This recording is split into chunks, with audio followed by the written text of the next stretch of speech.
February, no? Apo. Hindi niya, ayan. Asan yung... Hindi na, nakarecord na nun eh. Asan yung rito? Nalabas yan, nalabas yan. Dito sa minutes. Sige. Naku! Yun yung nangyari kayo. Bagsak. Tingin tayo sa ano. Buhay ma. Makalugin na mesa. Kaya mo. Ricky mo ulit. Patay mo muna yung one. Kaya tayo lang. Tingin kayo sa dulo. Pinakataas. Wala. Wala pa eh. Wala pa pa. Hindi ka pa nakapasok.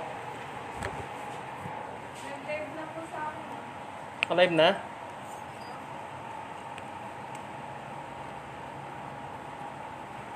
Nakita yung paglaglag?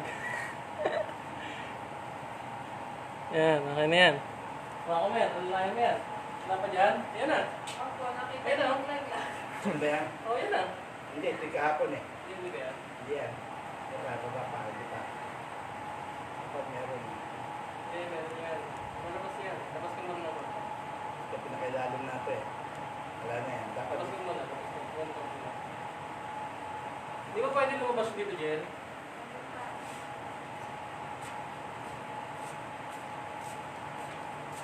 Facebook na rin ito eh.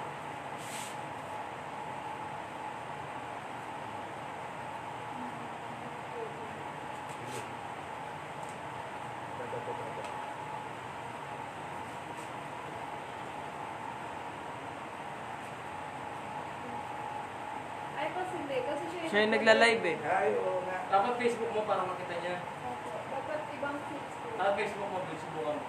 Okay, okay. Pasok mo yung Facebook niya para makita lang natin siguro natin na kung tayo na yun. Ano, sa'yo? Hmm. Sige.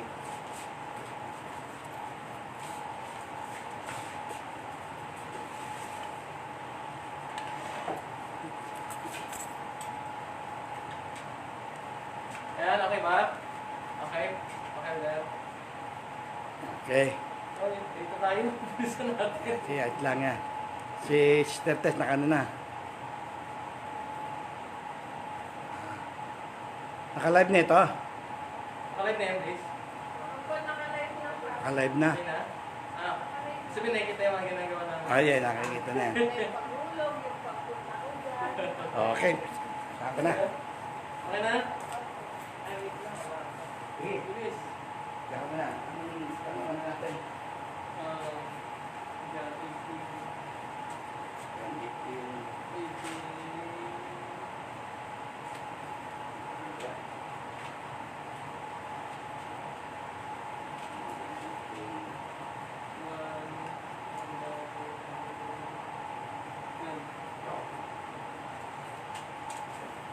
Try mo yan.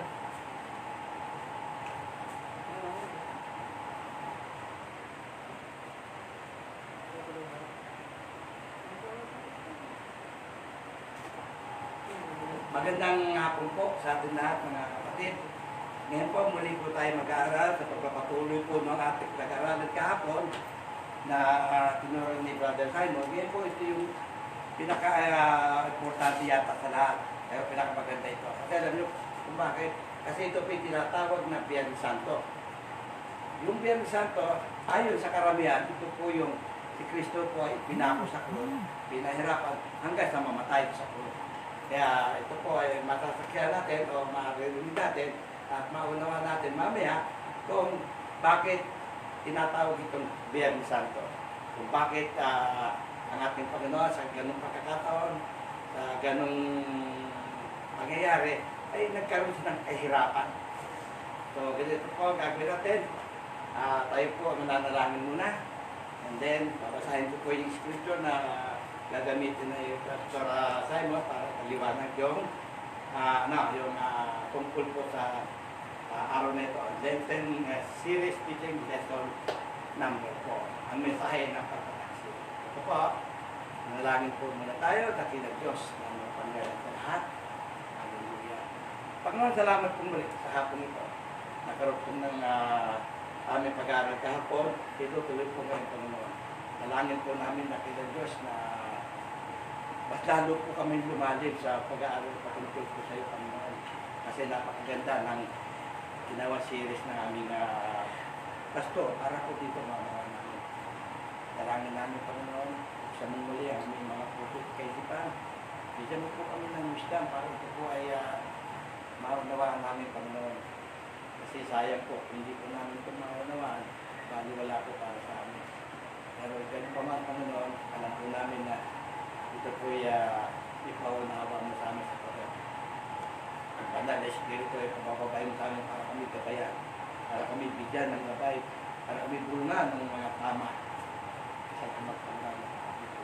Sa hapon ito, Pagkulang Diyos, ang aking kumakapag na kalupuyang nanonood ngayon, naghihintay sa magandang balita, Panginoon. Buksan mo rin po mga puso nila, Panginoon, ang kanilang mga kaisipan. Give them also wisdom, Panginoon, para maunawaan nila. Bigyan mo sila ng spirit ng pag-unawa, Panginoon, na napakaganda po ng pag-aaralan namin ngayong hapon ito, Panginoon Diyos, ng pagkabuti namin. Salamat po sa hapon ito. At nawa, Panginoon, sa aming pagbubulay-bulay, sa aming pakikinig, ikaw po naway ang makasama. Salamat po muli. Ito po aming dalangin na may pagpapasalamat sa napakabuti mo po natin. Amen. Ngayon po naman, lumako po naman tayo dun sa teksto na ating pong mag-aaralan. Ito po ay matatagpuan sa aklat ni Juan. Dito po sa chapter 18, verse 1 hanggang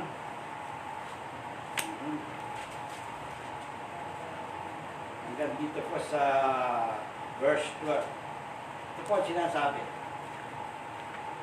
Ang pabagat po dito ay ang pagtakip kay Jesus. Simulan na po natin. Ito po sinasabi sa una. Pagkatapos ng panalangin ito, umalis si Jesus kasama ang kanyang mga alagad. Pumunta sila sa ibayo. Sa ibayo ng batis ng Kidron at pumasok sa isang halaman ng loob. Alam ng taksil na si Judas ang lugar na iyon sapagkat doon madalas magpunta si Jesus at ang kanyang mga alagad.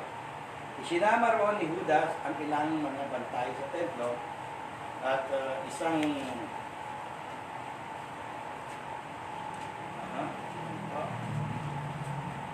pangkat ng mga kawal Romano na padala ng mga punong pari at mga pariseo. May dala silang mga lampara, mga sulok at mga sandata. Alam ni Jesus ang lahat ng mangyayari sa kanya, kaya sila ay sinalubong niya at tinanong, sino ang hinahanap ninyo? Si Jesus na taga Nazaret, sagot nila. At sinabi niya, ako yon. Si Judas na nagkanuro sa kanya ay kaharap nila noon. Nang sabihin ni Jesus na ako iyon, napahuli sila at bumagsak sa lupa. Muli niyang itinanong, sino ba ang hinahanap ninyo? Muli niyang itinanong, yon. Si Jesus na taga Nazaret, sagot nila. Sumagot si Jesus, sinabi ko na sa inyo, ako iyon. Kung ako ang hinahanap ninyo, ayaw ninyong umalis sa mga taong ito. Sa gayon, natupad ang kanyang sinabi, Ama, walang napahamak kahit isa sa mga ibinigay mo sa akin. Binunot ni Simon Pedro ang kanyang taba at tinaga ang alipin ng pinakapunong pari at natagpas ang kanang taingan nito. Ang pangalan ng alipin ay Malpo. Sinabi ni Jesus kay Pedro, ibalik mo sa lalagyan ng iyong tabak. Napalagay mo ba, hindi ko iinuman ang kopa ng pagdurusan na binigay sa akin ng Ama? Dinakip na si Jesus at ginapos ng mga bantay na Hudyo at ng mga kawal na Romano na pinamumunuan ng isang kapitan.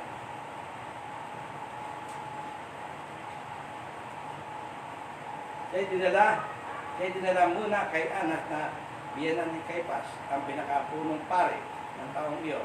Si Caiphas na nagpayo sa mga pinuno ng mga Hudyo na makabubuti para sa kanila na isang tao lamang ang mamamatay para sa bayan. Sigurihin ang pagkabasa ng salita ng Diyos, tayo sumagot ng mga namin. Ang Diyos na aming Panginoon, makapangyarihan sa lahat. Aming Diyos na nasa langit. Salamat po sa salita mo na binasa namin, Panginoon. Nakusahan ito po ay pagbubulay-bulayan namin. Ito po ay pag-aaralan namin ang mapalalim pa po ang kaalaman namin at ang hiwagay na kapulot dito, maging ang mensahe na ito makating sa amin kami. Salamat po sa salita ng Panginoon, kapagkat alam po namin na ito mapagbibigay ng tayong kalakasan sa aming mga spiritual na pangungay si Panginoon. Salamat po muli. Ito po ang salangin na may papasalamat at pagsamba sa mabuting pangalan. Ang lahat nito. Sa pangalan po namin Panginoon Jesus. Amen.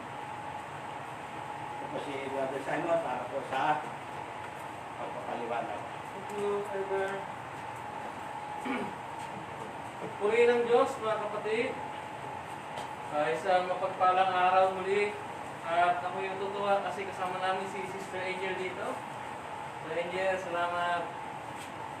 Pasensya ka na. Napapangitan na siguro siya sa pagte-telecast namin. Kaya pinulungan niya na kami.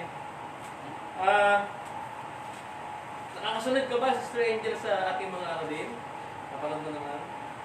Okay. So, ngayon po, actually, ito po ay hinati ko sa dalawang parte. Bukas pa talaga yung bukas pa talaga yung crucifixion. Ngayon po ay sa mga pinakamahalagang pangyayari, kaganapan na nangyari o kailangan mangyari para sa nakatakdang kaligtasang i-offer sa atin ng Diyos. Mga kapatid, bago tayo magsimula, yung kahapon, may konti tayong review. Kahapon po, pinag-aralan natin ay yung tungkol sa ano? Please? Alimutan na? Pinag-aralan natin kahapon? Ano yun? Ipinapakita ng paghuhugasan ng paa. Yan. So sabi doon mga kapatid, na kay Kristo na ang lahat. Ibinigay na sa kanya ang lahat ng kapangyarihan ng Ama. Pero siya ay nagpakumbaba pa rin at naghugas ng ating paa o ng paa ng mga apostol. So napakagandang aral nun.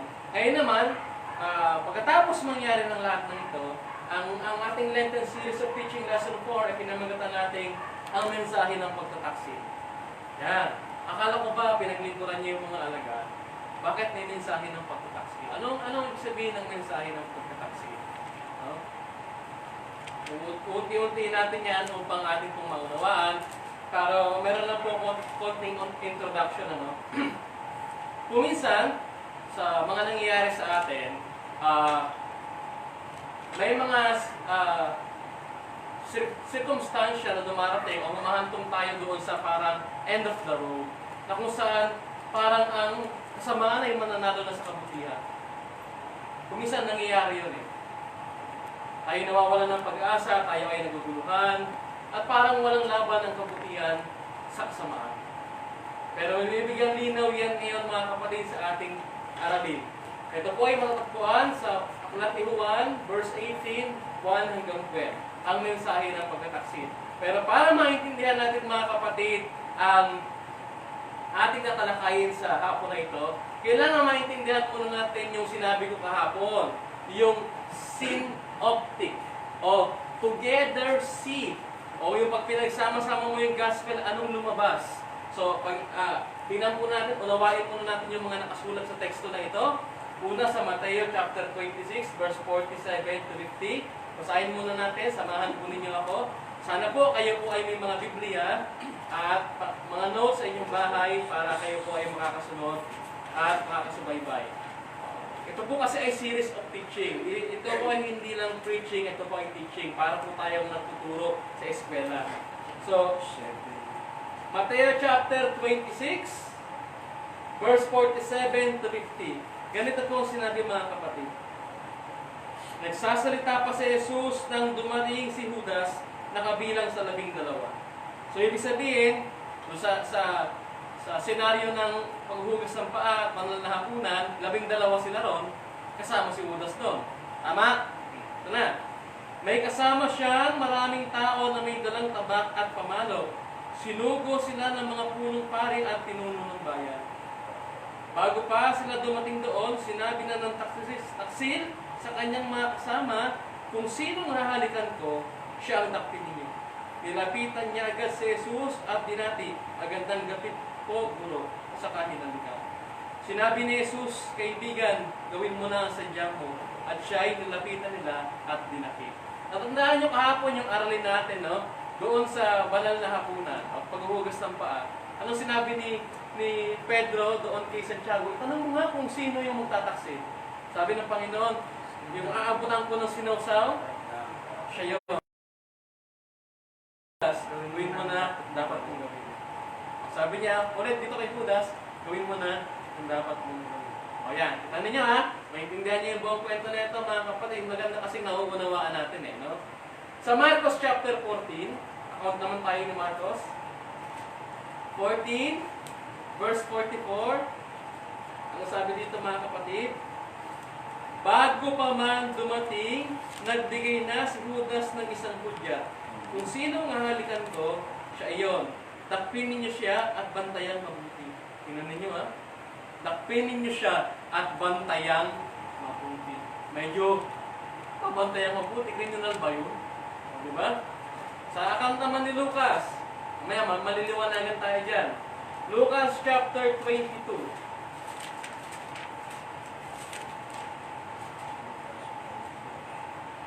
Verse 47. Ganito po ang sabi dito mga kapatid. Nagsasalita po si Jesus nang dumating ang maraming taong pinangungunahan ni Judas. Sinong nangunguna? Judas. Si Judas. Mamaya maintindihan niyo rin kung bakit siya nangunguna. Na kabilang sa 12. Nilapitan niya si Jesus upang halikan. Subalit tinanong siya ni Jesus, Judas, ipinagkakanuno mo ba ang anak ng tao sa pamamagitan ng isang halik? Yan. Medyo mabigat yan. Okay? Sa Juan, dito natin makukuha yan. Sa Juan, chapter 18, dito natin makikita. Verse 1 hanggang 2, ito po yung katatapos lang ng prayer niya sa Gethsemane. Oras na lang ang binibilang dito. Yan. Kasi yung nangyari po doon sa 13, John chapter 13, yung paghuhugas ng paa. Si John chapter 14, nung kausap niya yung mga disciple niya, yung sinabi sa kanya ni Felipe, ipakita mo po sa amin ng Ama. Sinabi ni Jesus, akong daan, ang buhay at ang katotohanan. 15, nung pinaliwanag niya na darating ang Espiritu Santo, aalis siya, pero hindi niya iiwan yung mga disciple niya na nag-iisa. No? Yun yung mga final moments ni Jesus Christ na hindi mo matatagpuan sa tatlong book ng Gospel. Yun yung mga ilang sandali na lang, no, siya ay matatakip na. Dito sa Juan chapter 18, verse 1 and 2, pagkatapos ng panalangin ito, we are talking about the prayer in Gethsemane, Garden of Gethsemane. Umalis si Jesus kasama ang kanyang mga alagad, pumunta sa ibayo ng batis ng Kidron at pumasok sa halaman ng doon. 2. Alam ng taksin na si Judas ang lugar na iyon, sapagkat doon madalas magpunta si Jesus at ang kanyang mga alagad. So anong ibig sabihin na ito mga kapatid? Ibig sabihin, ang gusto kong intindihin mga kapatid ay, gusto kong maunawaan ninyo mga kapatid ay, meron silang personal relationship with Jesus Christ. Hindi spiritual, pero physical. Nagkasama sila, nagkasabay sila kumain. Okay? Pero diyan sa baba, mayroong note. No. For 30 pieces of silver. Yan ay nakasulat sa Zacarias chapter 11, verse 12. Ipagpapalit siya sa 30 pieces of silver. Alam niyo po ba kung magkano at anong ang pwedeng bilhin ng 30 pieces of silver? At bakit 30 pieces of silver ang halaga ni Kristo? Iyon ay presyo ng isang alipin.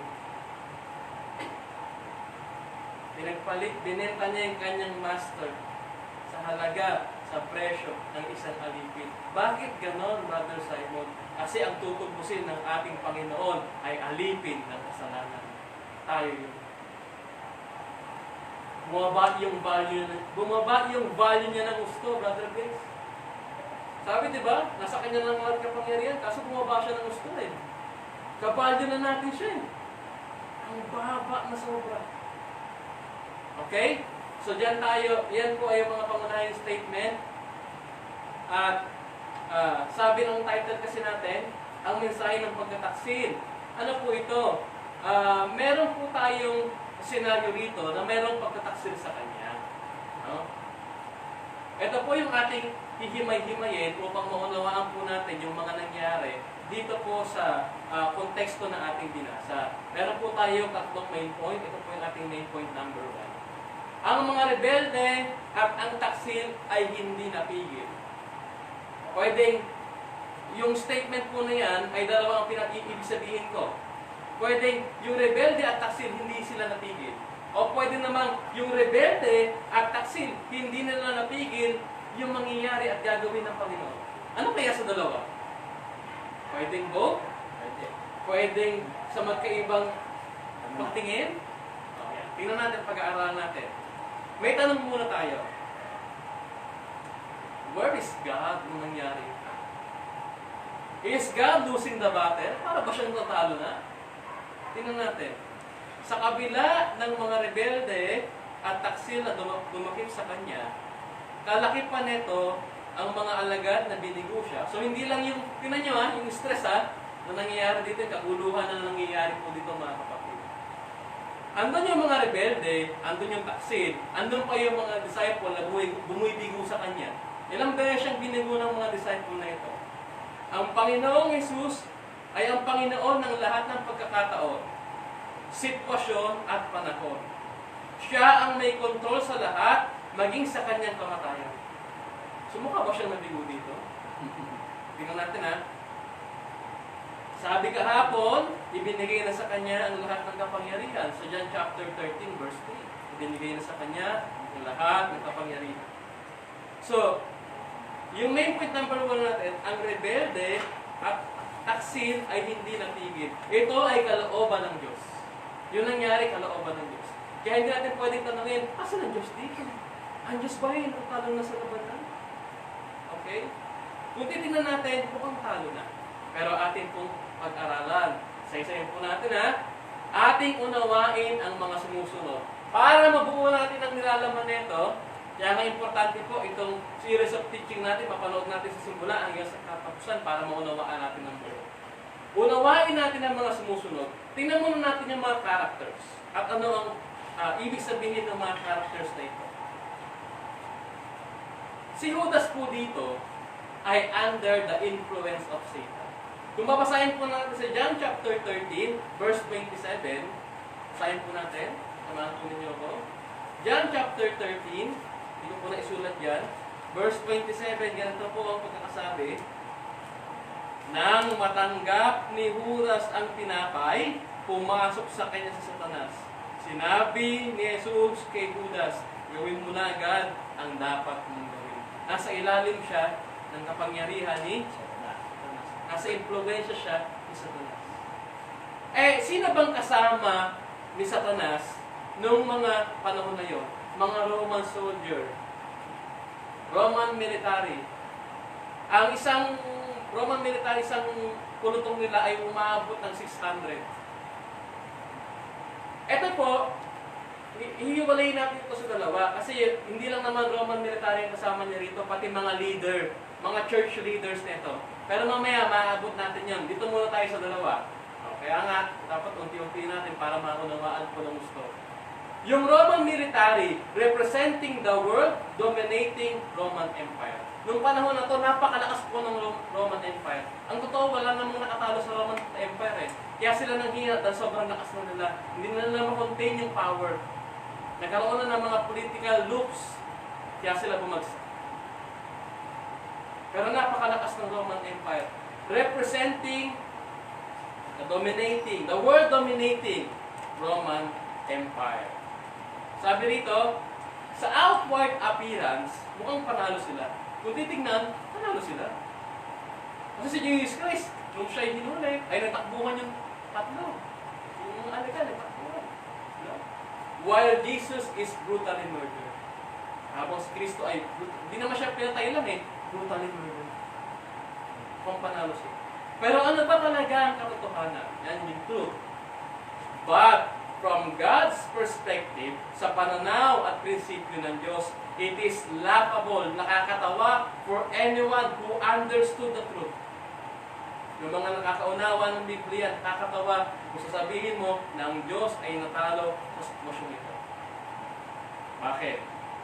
Tingnan nyo We have here Judas who's been under the influence of Satan and the Roman military representing the world-dominating Roman Empire. No?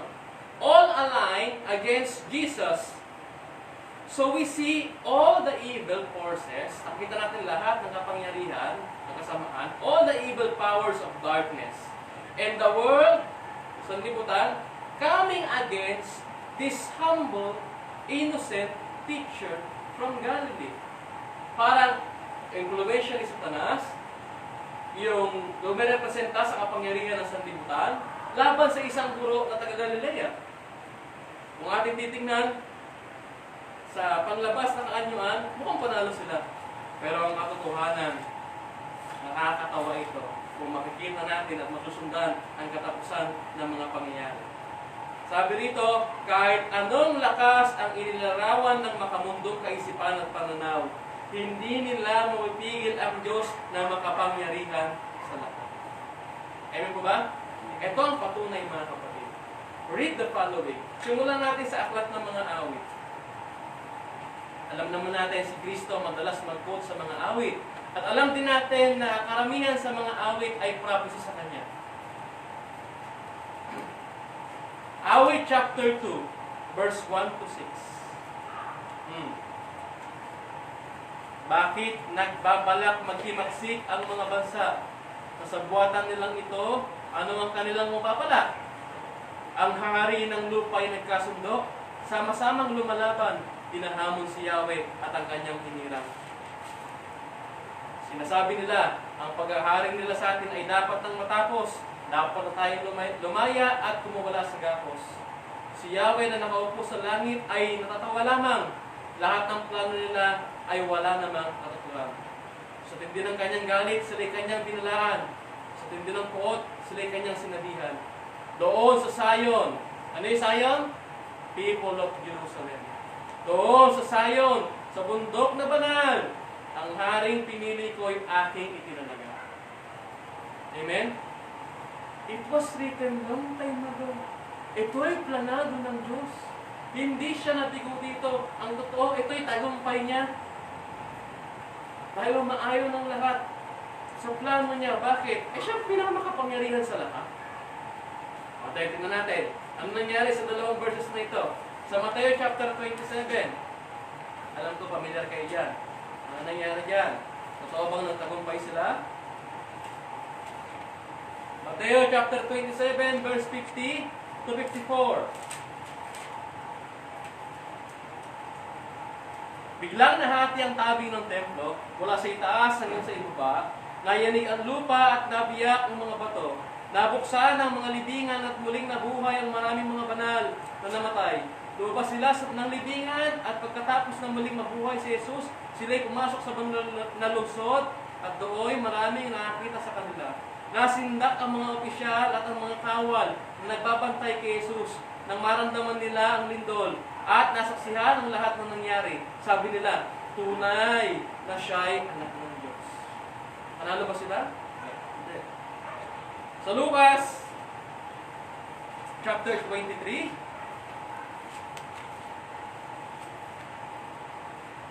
verse 47 to 48. Ito pong sabi, nang makita ng kapitan ng mga kawal ang nangyari, siya ay nagpuri sa Diyos na sinasabi, tunay nga matuwid ang taong ito. Maraming tao ang nagkatipon doon at nanonood.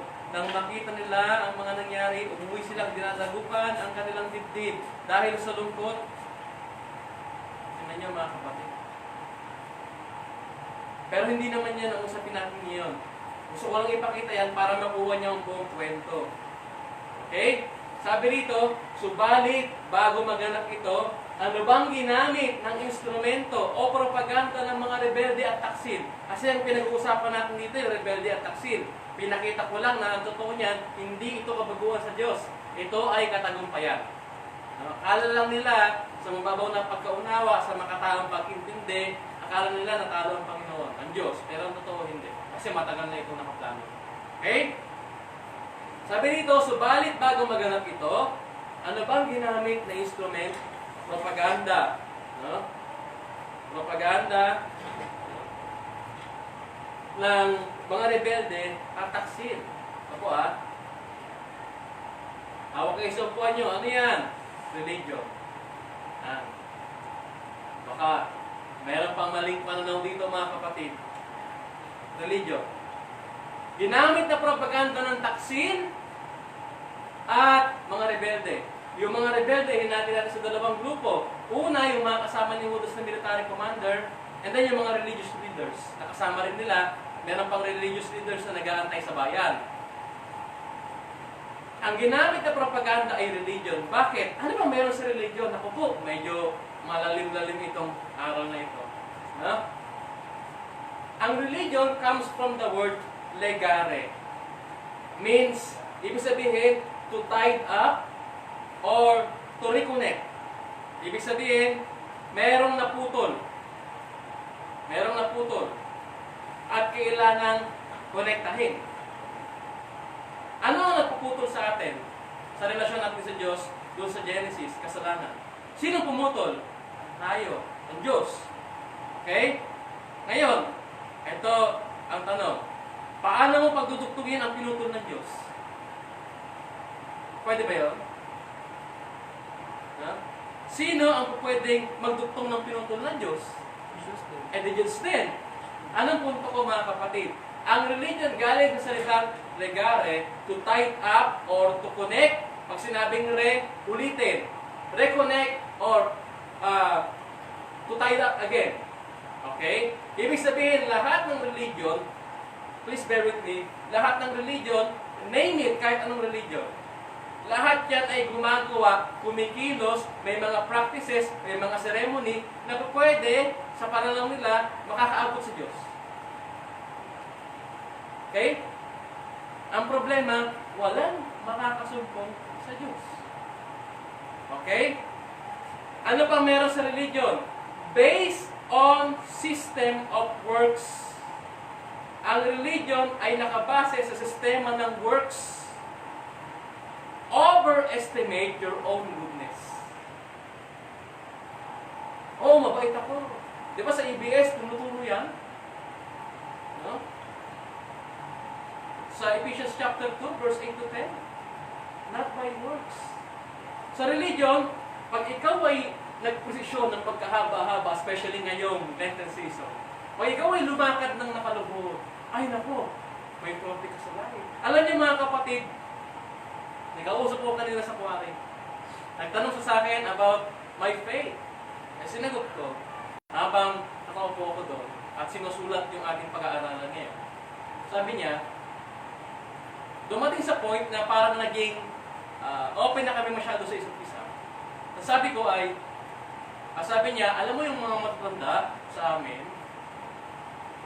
lagi kami sinasabihan, pag mahal na araw, patay ang Diyos, bawal kang lumiti, bawal. Sabi ko, oo nga, no? Pero hindi nila naiintindihan na hindi yung kalugod-lugod sa Diyos.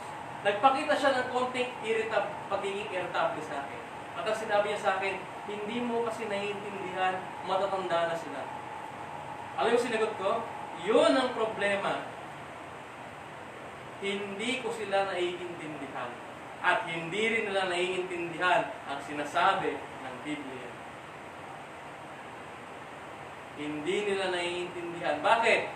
Based on good works, they overestimated your own goodness, their own goodness. Okay? Ano kung meron sa religion? Ito naman, kanina, na-overestimate nila yung goodness ng tao. Kala nila, pag mabait ang isang tao, pupunta sa langit. Tama? Eh wala namang taong namatay na hindi mabait eh. Tingnan nyo lahat ng buro na puntahan nyo. Lahat ng taong nakaburo ng bait. No? Dito mga kapatid, sabi dito, na-overestimate ng religion yung goodness ng tao. Ito ang problema. Underestimate the absolute holiness of God. Underestimate the absolute holiness of God. Tignan nyo Oftentimes, religion tell us, God is loving, God is good. Diba? Kapag nagsakripisyo ka sa Diyos, maintindihan niya. Tama naman sa isang banda. Okay? Pero merong ang religion na hindi sinasabi sa atin, o kung sabihin man hindi hayagan, ano ito? God is holy. God is equally loving and equally holy. He is not just loving God, He is a holy God. Sabi sa 1 John chapter 1 verse 5, walang kadiliman nakikita sa Kanya. Wala siyang halong kadiliman. Siya'y banal. At hindi pwedeng tumbasan ng gawa ng tao ang kabanalan ng Diyos. So yan ang unang problema. Yan ang unang propaganda o instrumento ng mga taksin at rebelde, yung religion. Maiintindihan niya kung bakit. Sabi dito, religion always opposed to God and His way of salvation.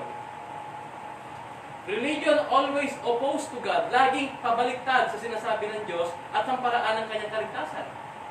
Tama? Ibang paraan ng kaligtasan ng Diyos. Amen? Sabi rito, because religion, pag religion ang pinag-uusapan, it is based on human pride and works. Okay? So, what now? Yan sabi niya. What can save us? What? Mali ang tanong. The question is, who can save us? Who? Tingnan nyo sa John chapter 15, verse 16.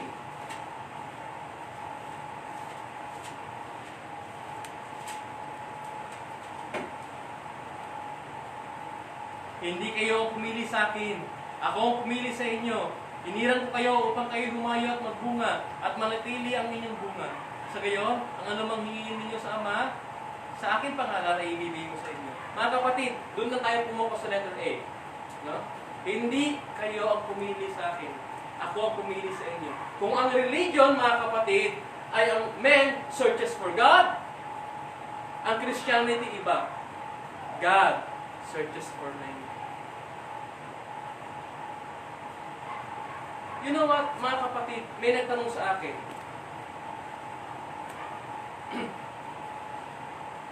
Paano mo masasabi na ang Diyos ng Kristiyano ay higit sa lahat ng Diyos?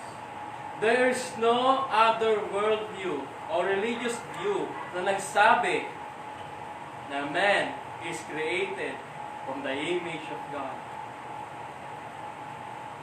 Only Christianity.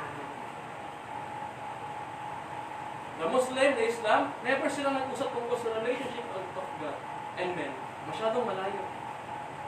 Dito sa Christian perspective, mga kapatid, salvation plan ng Diyos, una sa lahat, we are created from the image of God. Okay? So, ang Christianity ay hindi religion. It is a way of living, a changed life, a relationship between God and men. A relationship between God and His chosen people. Okay? Now, tingnan natin, bakit natin pinatamaan yan? Nilinaw lang natin yan, pero wala naman, ito ay minor lang sa pag-uusapan natin. Kasi may ibig sabihin ito. Tingnan niyo sa John chapter 18. John chapter 18, yung binasa natin, sa verse 3. Yan na, sabi dyan, no? Isinama ako ni Judas sa ilang mga bantay sa templo, isang pangkat ng kawal na Romano, padala ng mga punong pari at mga Pariseo. May dala silang lampara, mga sulok, at sandata. Sa theology, meron pong ibig sabihin yan.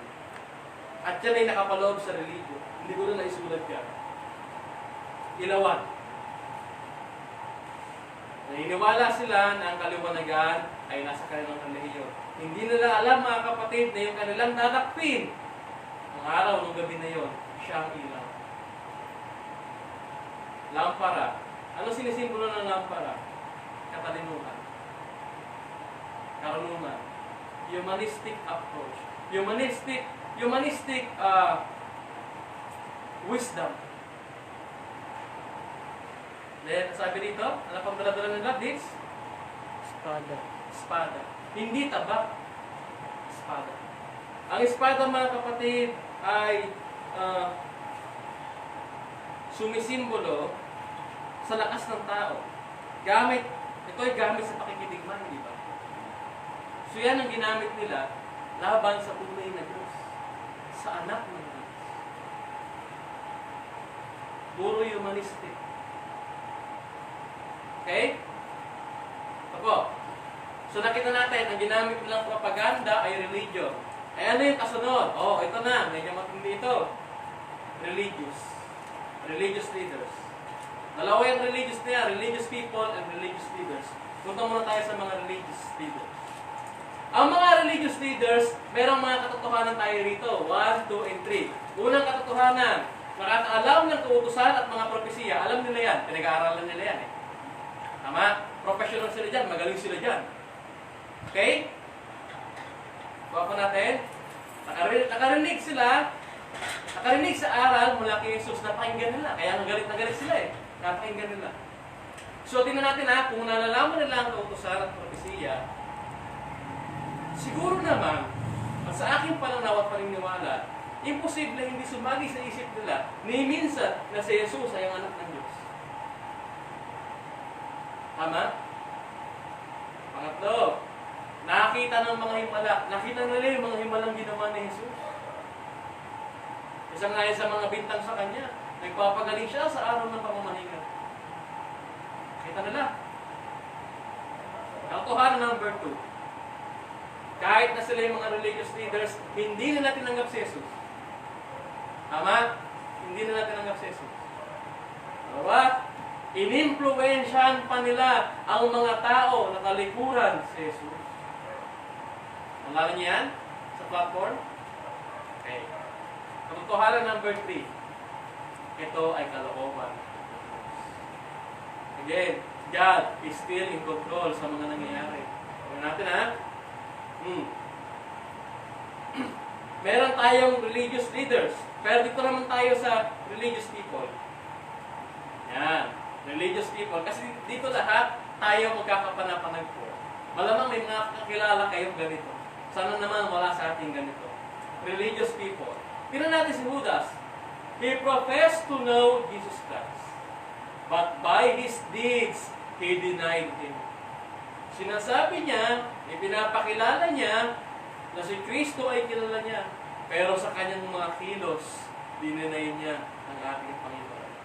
Sabi rito, Judas' final appearance in the Gospel of John, yung huling-huli niyang pagpapakita sa Gospel ni John, does not report his suicide. Katulad ng mga nakita natin sa mga unang Gospel. But John described Judas in 2 ways. Sa final appearance, yung huling pagpapakita ni Judas sa account ni John, hindi rito ipinakita o hindi binanggit yung kanyang pagpapakamatay. Pero ipinakita ni John sa pamamagitan ng dalawang kapamaraanan si Judas dito sa kanyang gospel. No, yung mga huling pagpapakita niya. Una, sa hardin. Yan, sa hardin. Sabi si John, chapter 18, verse 2. John, chapter 18, verse 2. Sabi po rito ganito. Alam ng taksil na si Judas ang lugar na iyon, sapagkat doon madalas magpunta si Jesus at ang kanyang mga alagad. Notice this. Madalas ang punta ng si Jesus kasama yung mga alagad at kasama rin siya ng mga panahon na yun. Tayong mga nakakaalam ng katotohanan at nananabig sa pagbabalik ng ating Panginoon, imagine mo na naroon ka. Hindi mo napakasarap sa feeling, no? Na nariyan yung iyong pastor, ikaw yung tupa, at andun kayo sa special place. Ay sabi, madalas sila roon eh. Napakahalaga ng lugar na yun, napaka-memorable ng lugar na yun. Pero iba ang pananaw ni Judas dito. Ang mindset niya ay hindi katulad ng mindset ng 11. Paano niyo? Napakaganda ng lugar na yun. Madalas sila roon. Marami silang memories doon. Okay, mamaya makakuha niya. May mas malalim pang kahulugan niyan mga kapatid. Si Judas talaga eh, no? Judas talaga. No?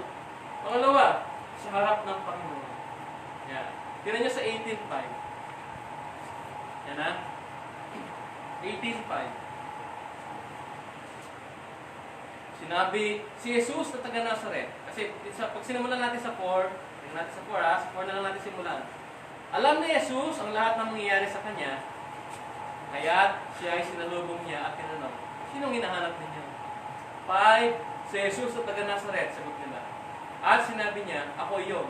Si Judas na nagkalungo sa kanya ay kaharap nila.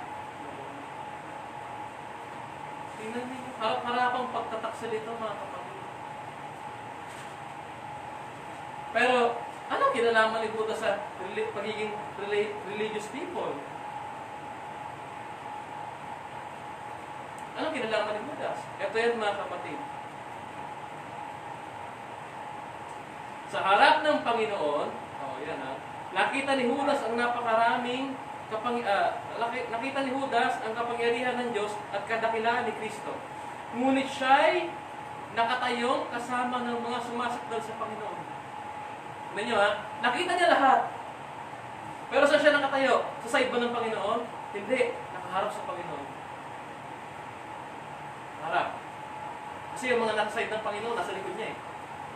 Siya'y nakaharap sa Panginoon. Okay? At lahat sila ay natumba nang sabihin ni Kristo na, I am He. Sa English, malaki yung He dun eh. I am He. Sabi ko no, tumumba sila. Bakit kaya? Bakit yung iba hindi tumumba? Bakit yung harap nila tumumba? Kasi yung mga yun, no? Yung masisindak sa katotohanan na si Kristo ay Diyos. Can you imagine, si Judas kasama sa mga yun? Pero nakita niya ang kapangyarihan at kadakilaan ng ating Panginoon. Siya ay relihiyoso. Pag sinabi relihiyoso, sabi-sabi lang, pakitang tao lang. Relationship sa Diyos, wala naman talaga. Okay? Sabi dito, Judas never truly repented. Judas is a hypocrite. He is standing alongside with the Roman soldiers and religious leaders. Kaharap ang kanyang guro at ang kanyang Panginoon at ang kanyang mga alagad. Siya'y tumumba kasama nila. Si Judas ay hipokrito, relihiyoso, pakitang tao. Hindi siya nagsisi katulad nung ginawa ng mga apostol nung nakita nila ang Misaya. Kuha ninyo mga kapatid. So hindi lang yung religion ang ginamit na propaganda ng mga rebelde at taksil. Ginamit din nila yung mga nasa loob ng religion. Yung mga relihiyosong tao na wala naman talagang relasyon sa Diyos. Pakitang tao lang lahat.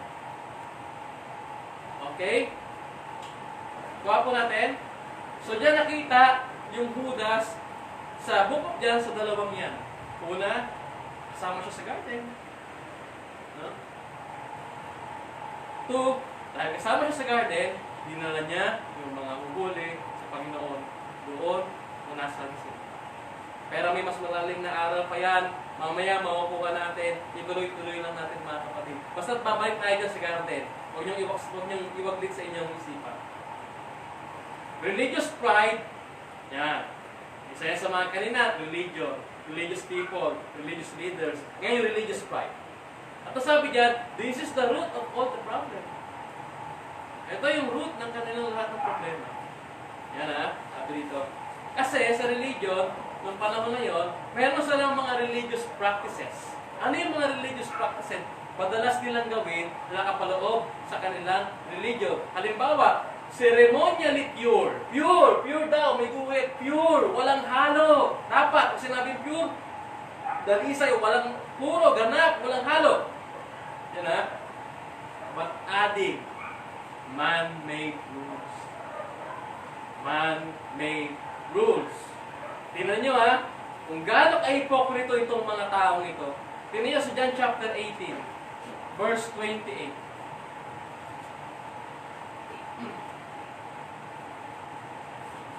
Ito yung dinala na si Jesus kay Pilato. Dinala si Jesus kay Pilato. Maaga pa nang dalihin si Jesus sa palasyo ng gobernador mula sa bahay ni Caiphas. No, hindi pumasok ang mga pinuno ng mga Hudyo sa palasyo upang sila'y huwag maituring na hindi karapat-dapat kumain ng hapunang Pampaskwa. Did you get my point, mga kapatid? Para masabi na hindi sila karapat-dapat kumain ng hapunang Pampaskwa, hindi sila pwedeng tumapak sa bahay ng isang hintil. Si Pilato ay isang Romano. Ang hintil ay tinuturing nilang marurumi. Para hindi sila makondem ng mga tao na ay tumapak sila sa bahay ng mga hintil. Hindi sila karapat-dapat kumain ng pagkain Pampaskwa, hapunang Pampaskwa. Pero tingnan nyo, mga kapatid, kung paano sila mag-isip. Bakit nila dinala ang Panginoon doon? Para patayin. Yung ba ang pure? Yung ba ang kaisipan ng Diyos? Kita nyo, kung gaano ka-hipokrito yung mga tao ito. Importante sa kanila kung ano sabihin ng Diyos. Anong tao? Para masabi, sabi dito, upang sila'y huwag maituring na hindi karapat-dapat kumain ng hapunang Pampaskwa. Hindi sila pwede tumapak. Pero ano ba ang damdamin nila ng panahon na yon, mga kapatid? Ang damdamin nila ay punong-puno ng galit, selos at pagkainggit sa ating Panginoon. Dapat ka ba talaga umupo sa kapag ng Panginoon sa sitwasyon at sa kalagayan ganyan? Kita niyo, mga kapatid, ginamit na propaganda yan ng mga rebelde Taksin. No? Adding man-made rules. At marami pa silang kinadyan. Yan yung korban, yung pinalaki natin ng nakaraan. At hopefully, sa biyaya ni Lord, may tulong ko pa sa inyo. Yung iba, maglaon. Okay? Pangalawa, they are proud that they are children of Abraham. Naniniwala sila na sila yung mga anak ni Abraham. No, kasi literally, galing sila sa lahi ni Abraham. Pasok sila sa 12 tribes. Pero ang pinapatungkulan ng Diyos na pasok sa lahi ni Abraham ay hindi lang mga kalipi o hindi lang mula sa lipi ng Israel. Kasi ang pinapatungkulan dito ay hindi usaping biological, kundi spiritual. Sila, very proud sila eh. Amin na. Ano pa? Despise the Gentiles. Pag sinabing despise, kinamumuhian. Ano na dyan? Prideful sila eh. Meron silang racial identity and many religious practices guaranteed them a place in the kingdom of heaven. Guaranteed in a place in the kingdom of heaven? Pwede ba yun? Religious practices ang magagarantiya sa iyo ng pwesto mo, ng upuan mo sa kaharian ng Diyos? Pwede ba yun? Taliwas yun sa sinasabi ng Biblia. Taliwas yun. Tama, mga kapatid? Tama, mga kapatid. Kapag binasa mo ang Samuel chapter 16 verse 7, ano sinabi doon? Huwag mong tingnan ang tao sa kanyang panlabas na kaanyuan. Huwag mo siyang tingnan sa pamamagitan ng kanyang kisig o ganda ng pangangatawan. Akong si Yahweh, ang iyong Diyos, ay hindi tumitingin sa panlabas na kaanyuan. Hindi, ako'y tumitingin sa puso. Iba ang pagtingin ng Diyos. Ang pagtingin ng Diyos ay hindi katulad ng pagtingin ng tao. At ang pagtingin ng Diyos ay hindi natin kayang gawin. Dahil wala tayong kakayahan, malaman ang puso ng tao. Pero ang Diyos, alam na alam niya. Amen? Kita niyo yung mensahe ng pagkataksil, mga kapatid. Ito yung mga ginamit nila sa kataksilan nila. Pag sinabi kasing taksil, hindi mo alam na pagtataksilan ka, wala kang idea. Tama, mga kapatid? Kaya pag sinabing taksil, nandun yung buong katiwala mo sa kanya, di ba? Ikaw ay palagay sa kanya, tapos pag ginawa niya isang bagay, pakaramdam mo pinaksil ka. Pero dito, mga kapatid, sa ating pag-aaralan, alam ba ni Kristo na siya yung pagtataksila? Alam niya. Kilala niya ba? Oo naman. Mamaya makikita niya yan, ha? Bababa tayo dyan at maintindihan niya lahat. Okay? Ipinakita ng Panginoon ang kanilang kasamaan at kasalanan ay nagmumula sa kanilang puso. Yan. Yan yung root. Root of all, sabi ron, problem. Lahat ng problema nila, kani sa puso eh. Ipinakita ng Panginoon ang kanilang kasamaan at kasalanan na nagmumula sa kanilang puso. Sa Mateo chapter 23 verse 2, basahin natin ha, para makuha natin. 23 verse 2, para makita natin kung anong klase mga tao ba ito. 23 verse 2. Ang tagapagturo ng kautusan at mga Pariseo ang kinikilalang tagapagpaliwanag ng kautusan ni Moses. Sorry, mali yata. 23. Nagkamali yata ako ng time, sorry. 23:25. 23:25. Yan. Sorry, mali yan eh. 23:25. Kahabag-habag kayo, mga tagapagturo ng kautusan at mga Pariseo. Mga mapagkunwari, nililinis ninyo ang labas ng tasa at pinggan. Ngunit ang mga iyon ay puno ng kasakiman at pagiging makasarili. Mga bulag na Pariseo, linisin muna ninyo ang nasa loob ng tasa at pinggan at magiging malinis din ang labas nito. Alam mo, yung pagre-review ko dyan, lalo na rito mga kapatid sa Marcos chapter 7 verse 6. Basahin po natin ha. Marcos chapter 7 verse 6. Sabi po sa Marcos chapter 7 verse 6.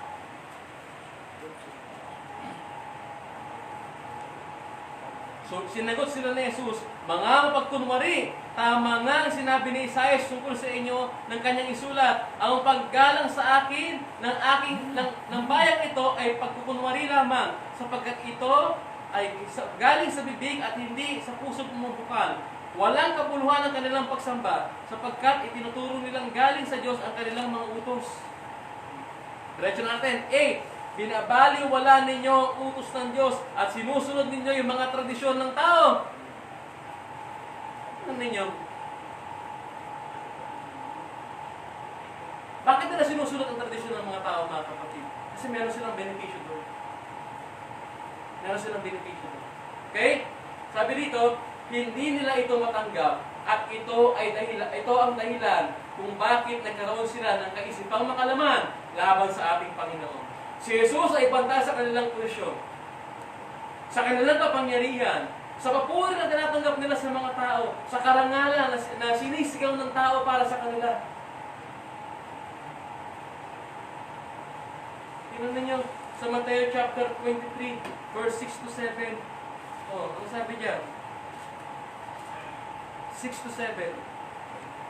Ang nais nila ay ang upuang pandangal sa mga handaan at ang mga pangunahing upuan sa sinagoga. Yung mga magandang upuan sa church, no? Gustong-gusto nilang binabati sila sa mga palengke at tawaging guro. Tingnan niyo yan. Kuha ninyo mga kapatid. Gusto nila yan. Kasi karangalan. Kaya nga pride eh. Yan ang root. Kaya corrupted ang religion, kaya corrupted ang religious leaders. Why? Kasi yung puso ng mga taong naroon ang may problema. Okay? 2. Ano yung nasabi natin sa main point number 1 natin? Ang paraan, yung ano tawag dito? Ano ba yung sa main point number 1 natin? Ang rebelde at ang taksil ay hindi napigil. Yan. Ano ba yung hindi nila napigil doon? Kaya lang mga sarili ay kalooban ng Diyos. Ayan. Dito naman, 2, ang pagkabigo na hindi binigo. No? Ang pagkabigo na hindi binigo. Pag binuo natin, ang pagkabigo, sino tinutukoy kong mga bigo rito? Yung mga alagad. Na hindi binigo. Nino? Kristo. Kahit sila'y bigo, hindi sila binigo ng Diyos. Saan sila nabigo? Sabi rito,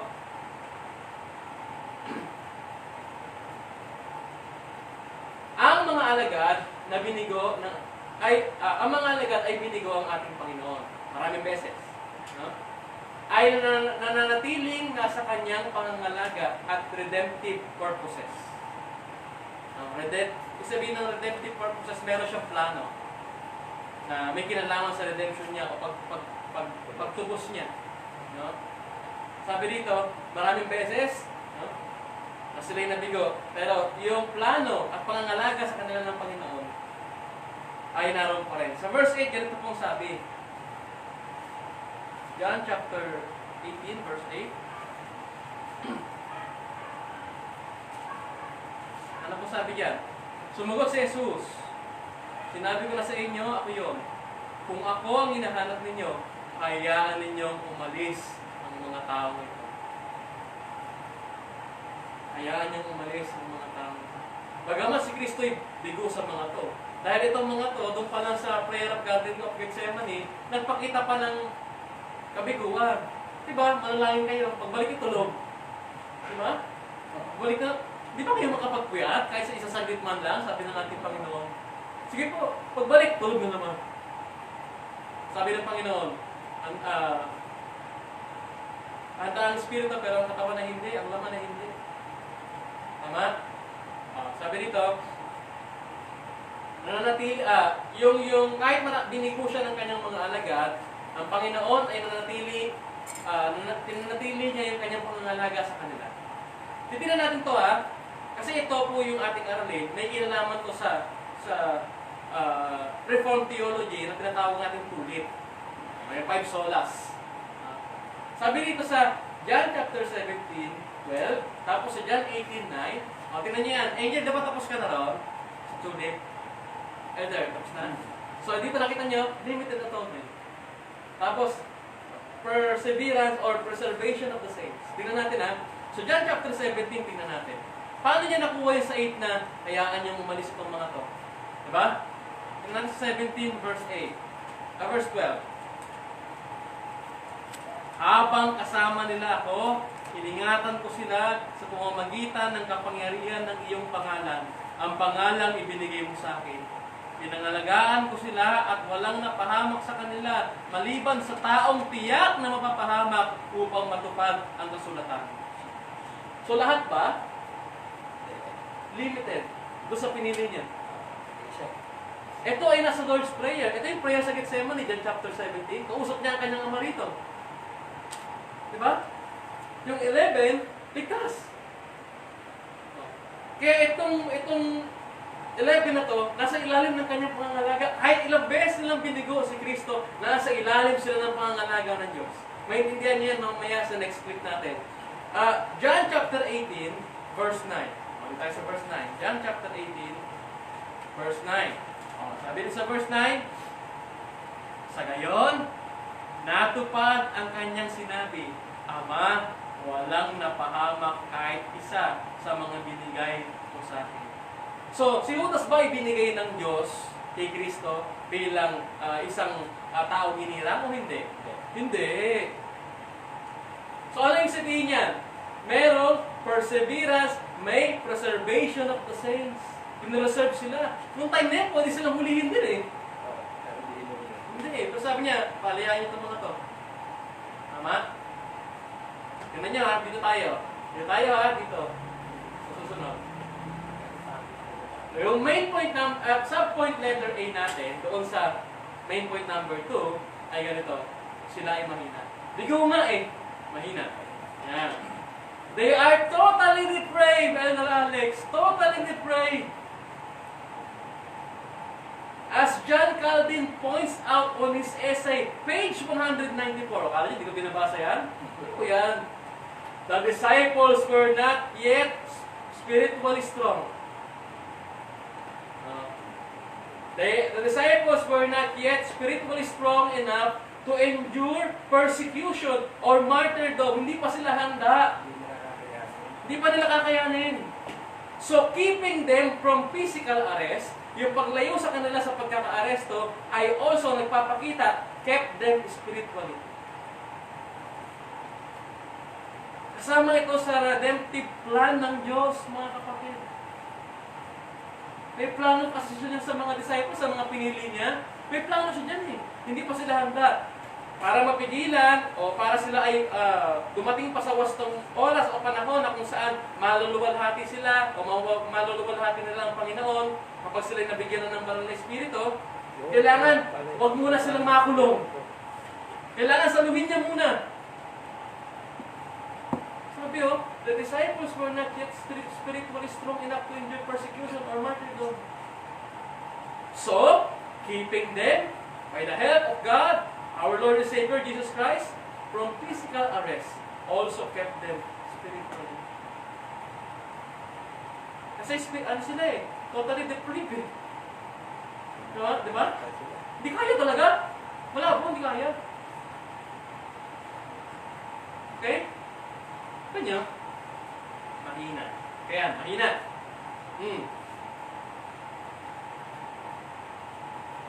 Ito ay pasok pa rin sa purpose of God. Alam nyo kung babasahin natin dito yung pinakadulo, keeping them from physical arrest, also kept them spiritual. Anong nararamdaman nyo dyan? Grabe ang plano sa akin ng Diyos, sa atin ng Diyos. At kung titignan natin sa John chapter 13, balik tayo sa John chapter 13, yung tinalakay natin kahapon, para makuha natin ang buo. Verse 1, anong sabi dyan? Desperas na noon ng Pasko. Alam ni Jesus na dumating na ang tatlong oras ng kanyang pag-alis sa daigdig na ito upang bumalik sa Ama. Pabalik na siya. Kung saan siya galing? Ito po yun. Mahal niya ang kanyang mga tagasunod na nasa daigdig. At sila'y minahal niya ang gamutan. Wow! Wow, Sister Angel. Yun. Wow. Diba? Nakuha niya point ko. Pero mahina sila. Makikita niya. Sa main point letters natin, pero meron pa tayong B. B. Magtakate pa. Yan. Tingnan natin si Pedro. No? Sa Lucas chapter, yung pinakita ba ni Pedro na katapangan ba yun? O nagpakita ng pagiging magtakutin niya? Nanaga siya. Tinagaan niya tayo. Mukhang matapang. Sa panunong ng tao, mukhang matapang. Tingnan natin at pag-aralan. Kasi makikita natin kung ano ba talaga nilalaman ng puso ni Pedro. Pag binasa natin yung Lucas chapter 22 to 31, 22, chapter 22, verse 31 to 34, at binasa rin natin yung Lucas chapter 22, 54 hanggang 62. Tingnan natin mga kapatid Dito tayo sa eksena kung saan tinapyas niya yung tenga ni Malco. Okay? Tapos balik muna tayo sa Lucas chapter, a-advance tayo ng konti kasi itong event na to ay advance na. Nakadakot na si ating Panginoon Nenso eh. Pero dito sa chapter 22, padakit pala. Okay? Sabi dito, chapter 22, 31 to 34,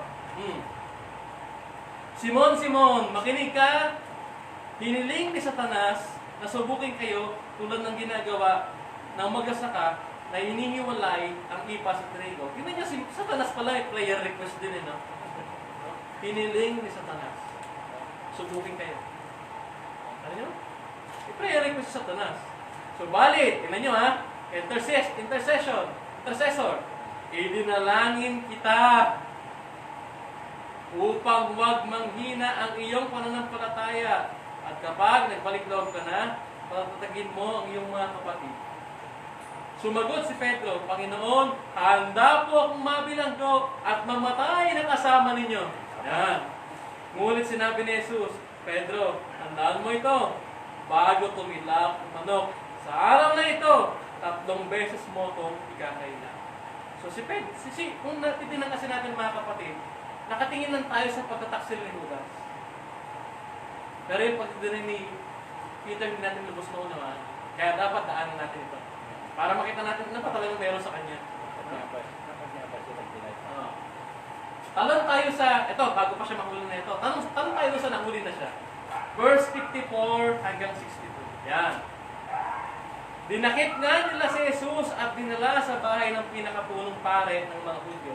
Si Pedro na may sumusunod sa kanila na malayo agwat. O tingnan mo, di makasunod, malayo agwat eh.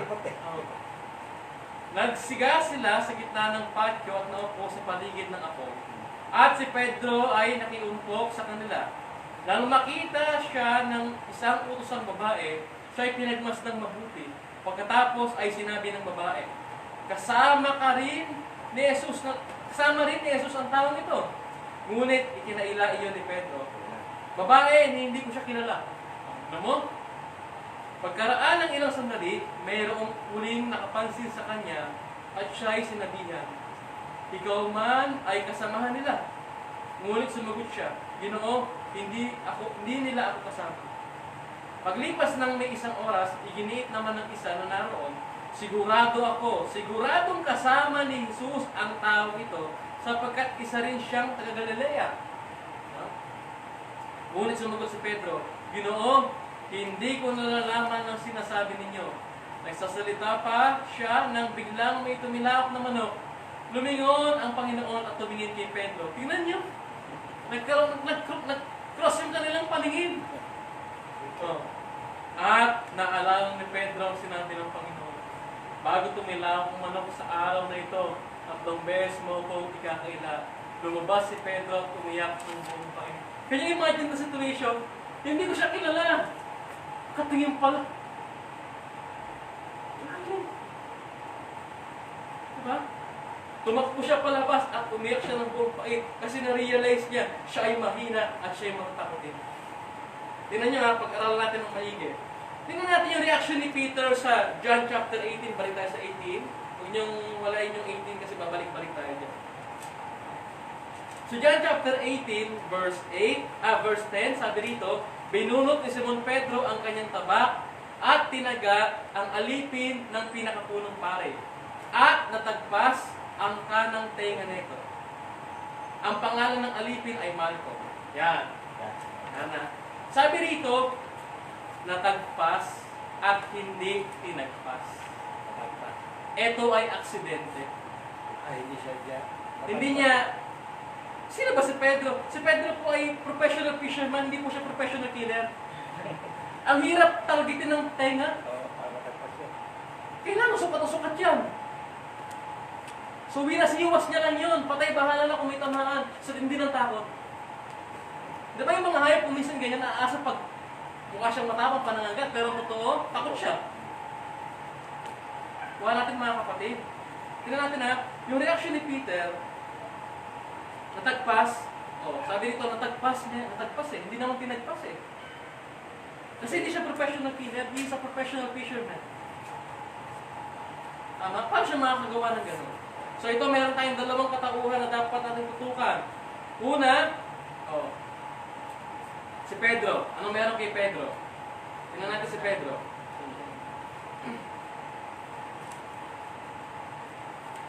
Sabi dito,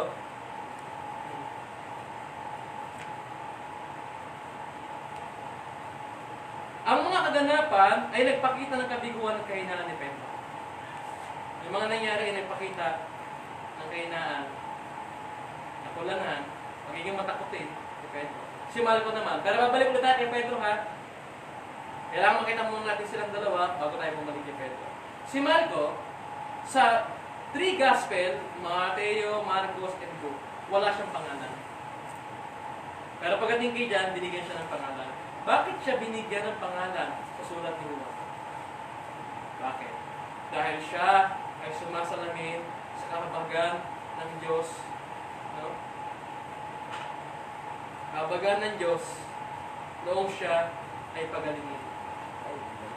Tingnan niyo po mga kapatid, ito po yung pinaka-kagimbalat na kilabot dito sa mga nalaman. Some historical facts said Malco later come to faith. Historical fact, di na nga sa Bible, historical fact na later come to faith. Pero ba't siya nandun? Para arrestuhin ang ating Siya pinuno eh. Now, back to Peter. Banta ni Peter. He is loyal on his own understanding. Sa sarili niyang pagkakaunawa, loyal siya sa Diyos. He committed enough to try to defend Jesus Christ against these people. Marami siyang ginawa para protektahan ng ating Panginoon laban sa mga magdarapit sa Kanya. Hindi niya mauunawaan ang kalooban ng Diyos.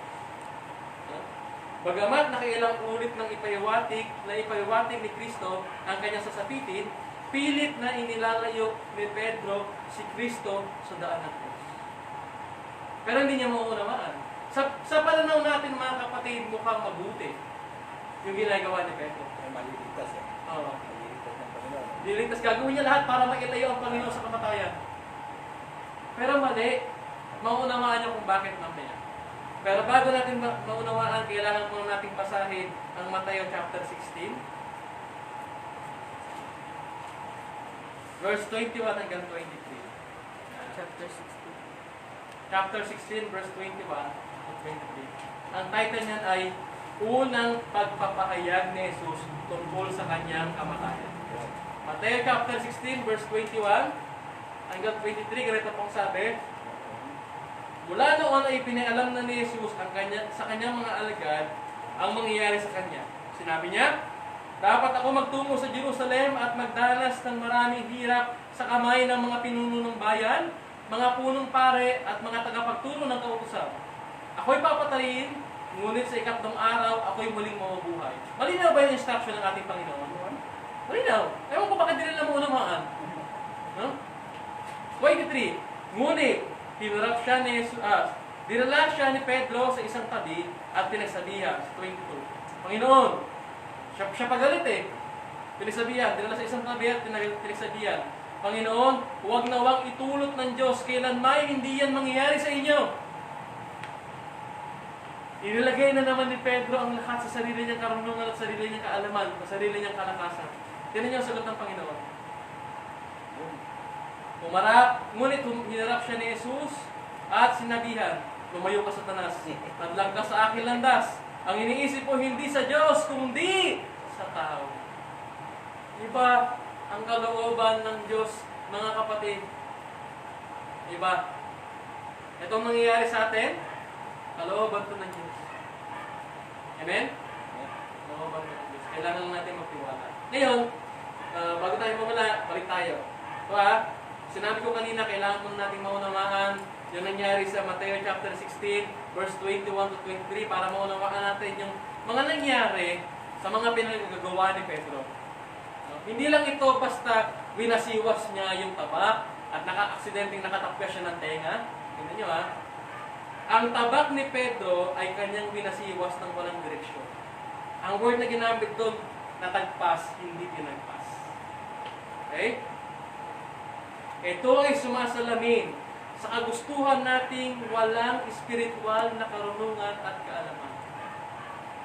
Walang insight from God, walang wisdom from God, at ang kagustuhang makapangsarili at hindi kalooban ng Diyos ay mauuwi sa malatrahedyang aksyon. Muli, ang lahat ay kalooban ng Diyos. Kuminsan, taga rin tayo ng taga eh. Hindi natin alam, ano ba kalooban ng Diyos? Ano ba yung mensahe ng pagkataksin? Ano ba yung mensahe ng kabiguan natin kung minsan? Kuha natin mga kapatid. Malalim pala yun.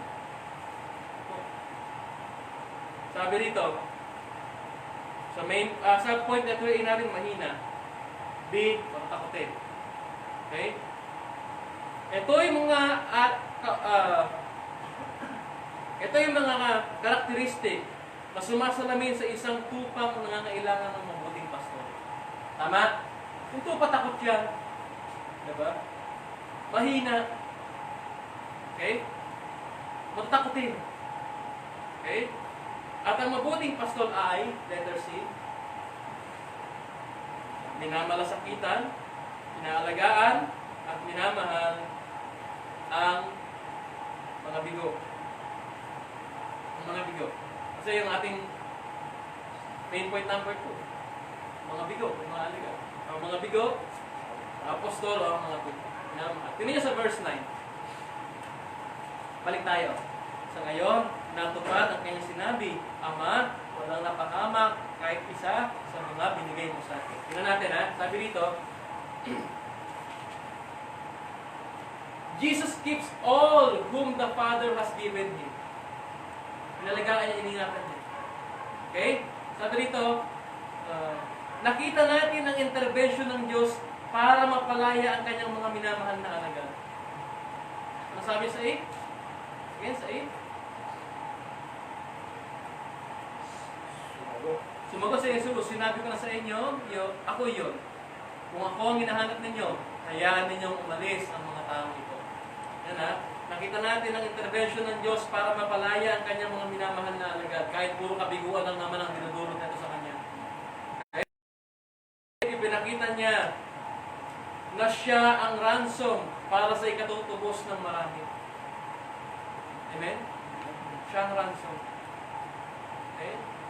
Tignan natin sa John chapter 6. Pagod na ba kayo magtanong? Okay, okay lang. Kailangan talaga para makuha natin lahat eh. Okay lang pa, Jel? Bubuo naman, bubuo. Okay. Maganda kung may note eh, no? Hindi mo sinulat eh.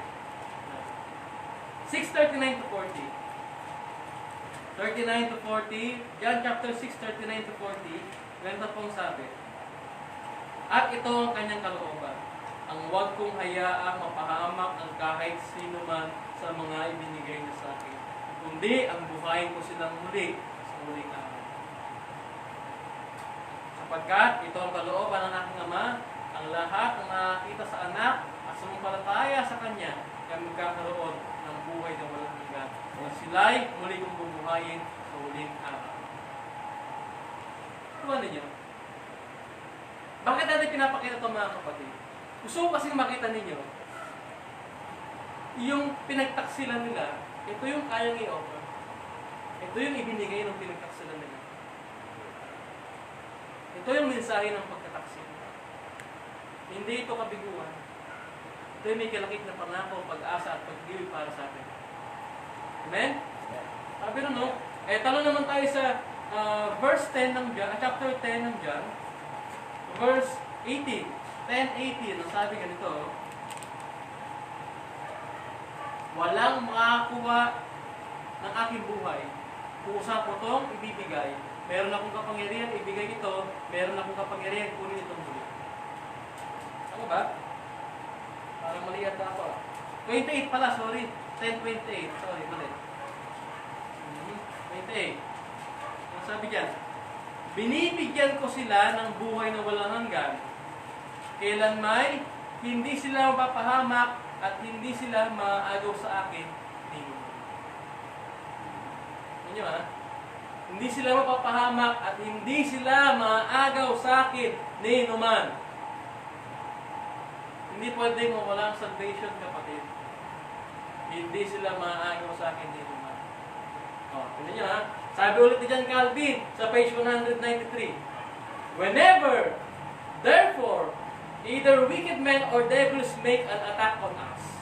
Kung tayo sasalakayin man ng evil o mga masasamang tao o demonyo, let us not doubt. Huwag tayong magduda that this good shepherd, ang mabuting pastol, referring to Jesus Christ, is ready to aid us in the same manner. Katulad ng ginawa niya doon sa mga alagad. Kaya niyo silang umalis. I am the ransom. Ano yung mga kapatid? Kadalasan, ang ransom, pag tayo ay merong nakidnap, di ba?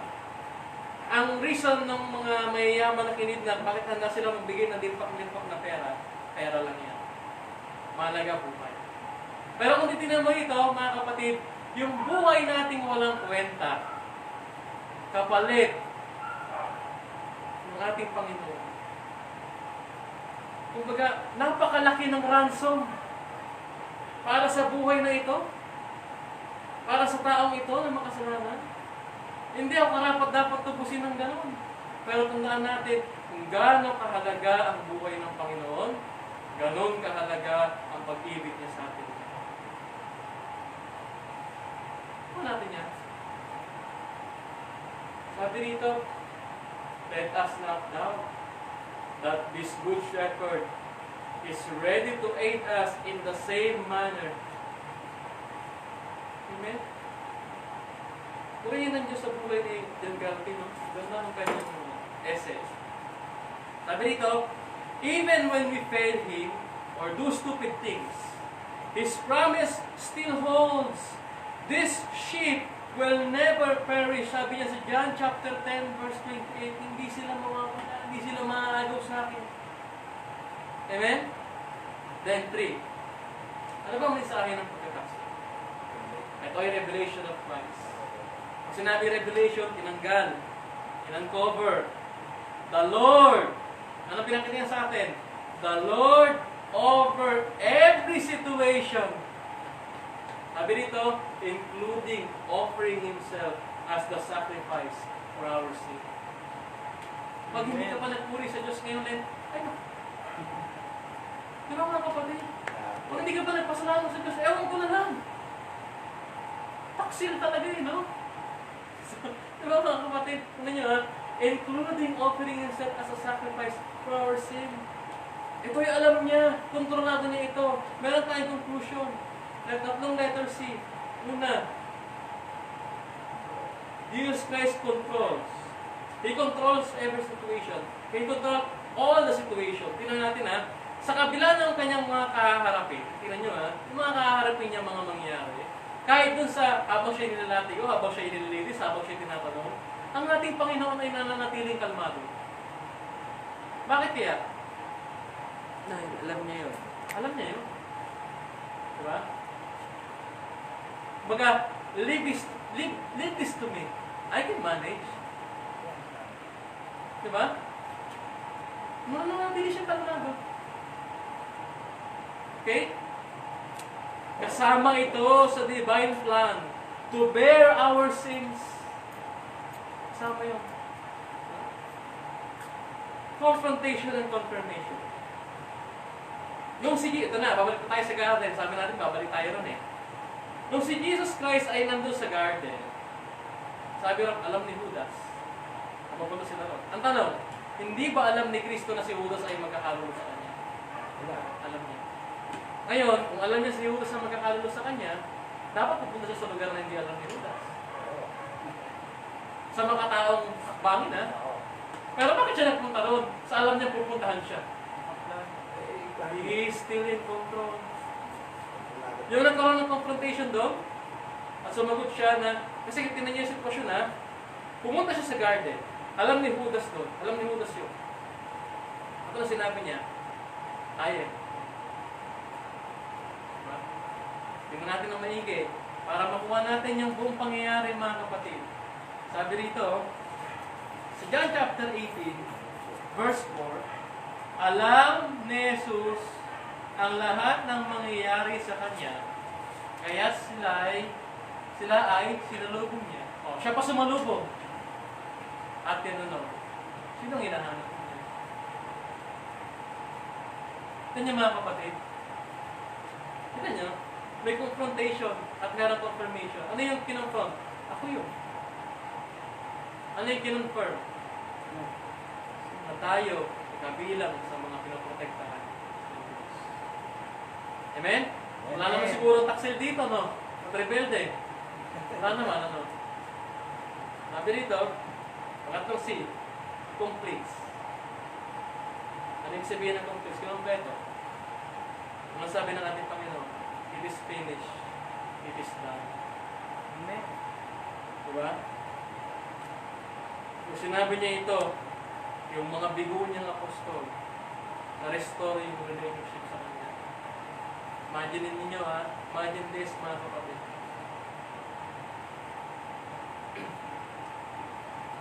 Si Peter, yung huling-huling pagkikita na lang ni Kristo, kasi malayo siya nung si Kristo ay nakapako, di ba? Malapit lang si God. Isip-isipin niyo to ha, ang huli niyang sinabi sa binasa natin sa Lucas, hindi ko siya kilala. At nung tumingin sa ating Panginoon, nakatingin din sa Kanya. Umiyak siya, umiyak ng buong kapait. Ito nangyari sa sumunod na eksena. Nung si Kristo ay muling nabuhay sa bukyan, sabi ni Pedro, sa malalim na aral sa theology, mangingisdan na lang ako. Nalupot sila eh. Pero sa theology, sa Greek translation, alam niyo ang katotohanan doon, ang sabi niya, mangingisda na lang ako. Babalik na lang ako sa dati kong buhay. Suko na ako. I'm done. Ang masakit na sinabi ng ibang alagad, sasama kami. Nangisda sila. Kung nangisda sila, meron ba silang nahuli? Wala silang nahuli. Tapos may isang lalaki nakatayo sa malayo at tinanong sila, may nahuli ba kayo? Sabi nila, wala po. You know. At sabi ng lalaki, ihulog nyo. Malampat. Pagagat nila, marami na naman silang nahuli. Sabi ni Pedro, ang Panginoon yun, siya'y nakaubad. Simbolo ng kahihiyan. Makita niya na yun ay Panginoon. Nagdamit siya at lumangoy. Nung pumunta sila roon, nakahanda ng almusal. Sinabi ng Panginoon, mahal mo ba ako? Higit sa mga to. Ano ba yung sasagutin ni Pedro sa kanya? Kaya muling pagkikita niyo, dinunay mo siya. The restoration of relationship, mga kapatid. The restoration of relationship. Sabi niya, gano'n, kainin mo ang mga tupa. Ha? Gano'n, alagaan mo sila. Ano? Marami pang malalim na ibig sabihin nyo, pag-aaralan natin sa pagkabuhay. No?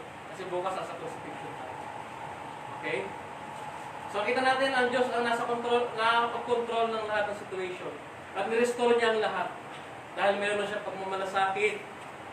Nalagaan niya at minahal ang mga bigo, mga tupa, ang mga apostol na ito. Conclusion. We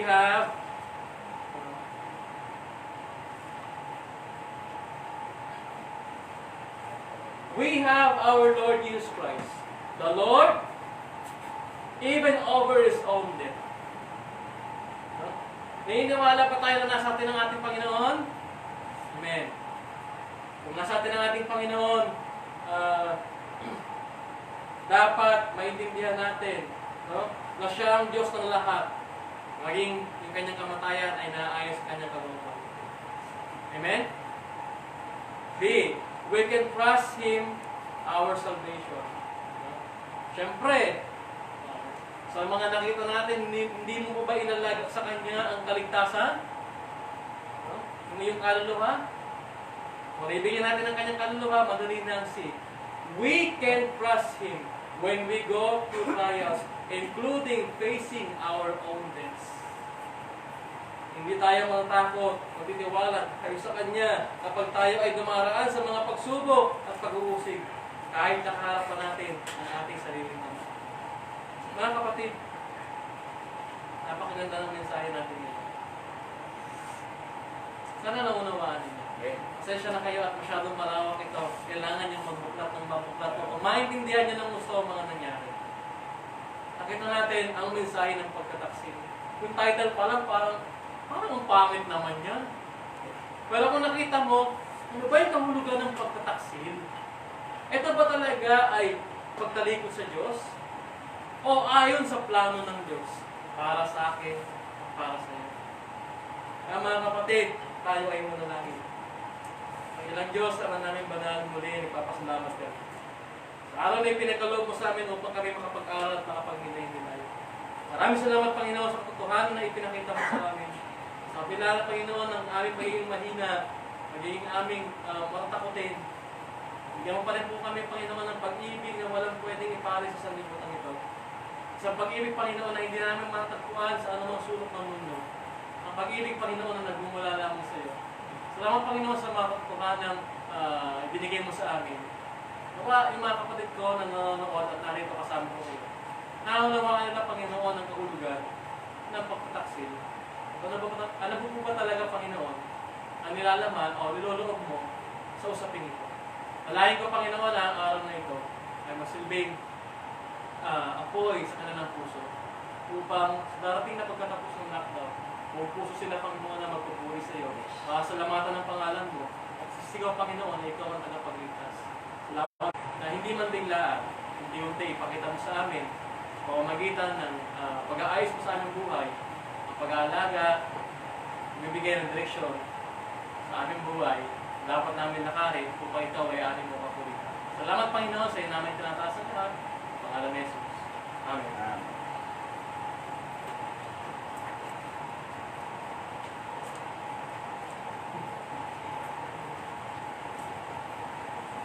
Grabe yung pinag-aralan natin. Nahirapan din ako sa mabalik-balik ko sa kung sa tingin sa Bible, pero napakaganda, mga kapatid, pinag-aralan natin. Doon, mapatunayan natin na sa kanya lang natin ipagkakatiwala o mapapagkatiwala, yun ating talagang salvation. kaligtasan. Talagang nasa Kanya lang po. Trust natin sa Kanya ang ating kaligtasan, huwag natin kalilimutan, huwag natin alisin sa isipan natin. Dahil sa kabila ng mga kabiguan na naganap doon sa nag-aralan natin, ito pa rin ang pagmamahal natin. Bago pa tayo magtapos sa pasalangin, gusto ko lang pong basahin ko sa Aklat ng Awit, 103, kung sa verse 1 hanggang hanggang verse 10. Ito pa yung pinumagat na ang pag-ibig ng Diyos. Sabi ko rito, si Yahweh ay papurihan o aking kaluluwa. At lahat ng nasa akin kasi pagpuri sa Kanya. Purihin mo sa tuwin ang banal na pangalan niya. Si Yahweh ay papurihan o aking kaluluwa. At huwag mo kalilitan mabuti niyang gawa. Ang lahat ng kasalanan, siya ang nagpapatawad. At anumang aking sakit, ginagamit ng lahat. Sa bingit ng kamatayan, ako ay kinililigtas at pinagpapala ako sa pag-ibig niya habang. Sa sariling dulot niya, kasiya ang habang buhay. Kaya naman, ang lakas ko ay lakas ng kabataan, katulad ng sa agila, ang taglay kong kalakasan. Si Yahweh ay humakator, ang gawad ay katarungan. Nagtatabo ng inapi ang kanilang karapatan. Mga plano ni tutos kay Moses, ibinilin ang kahangahangang gaway na saksihan ng Israel. Si Yahweh ay mahabagit at pagmahal, hindi madaling magalit, wagas ang pag-ibig. Banayad nga kung magalit, hindi siya nagtatanim. Yung taglay niyang galit, hindi niya kinikilukin. And then, di katumbas ng pagsuway, kung siya'y magparusa, hindi tayo sinisingil pagamat tayo may sala. Napakaganda ng pag-ibig ng ating. Tayo po'y manalangin. Dakilang Diyos na makapangyarihan sa lahat, magpupulit pagsamba sa malang ng pangalan ng mga aming kagin. Mamumatay sa aming mga langit. Salamat po Panginoon sa mensahe ipinarating mo sa amin.